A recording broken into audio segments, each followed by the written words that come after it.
Bang. Ha? Ini ke kedai barbershop tu? Kenapa tutup bang? Kata 24 jam. Ni bukan barbershop.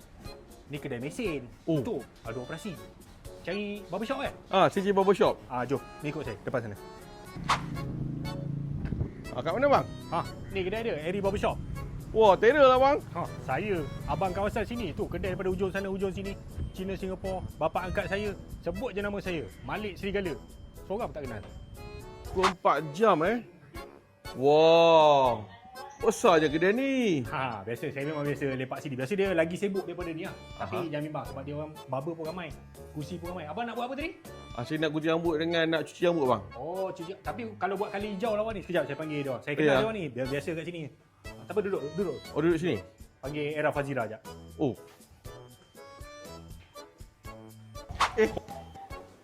Abang kena gunting rambut? Biasalah saya kalau kedai ada operasi memang kat sini lah saya pot. Biasalah cari makan dia. Oh, lemak. Ya ke? Macam ni lah kita. Saya pun dah lama kat sini. Kenapa ni bang? Bang? Dah memang dah nak ada rambut.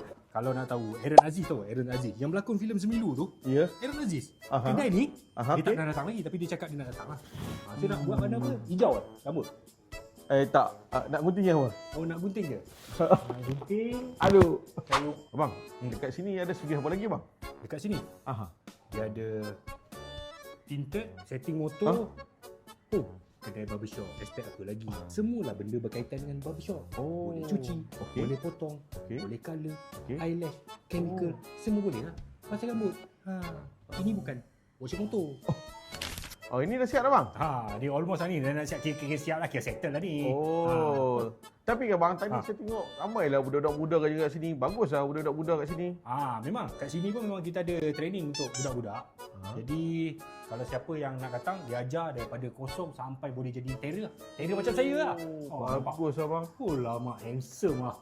Mantap. Macam Johnny Sin lah. Okey bang. Thank Okey you bang, support. terima kasih.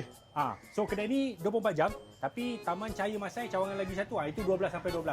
Taman Rinting pun sama. Buka 12, tutup pukul 12. Kalau abang nak buat full package, yang buat facial apa pun, kita ada kat sini. Tu ada, dia ada package promotion. Okey Lain bang. kali datang, abang jadi handsome macam saya lagi. Okey, right bang. Okey. Sekejap, saya nak Di mana, bang? dulu. Nak pergi balik kedai mesin.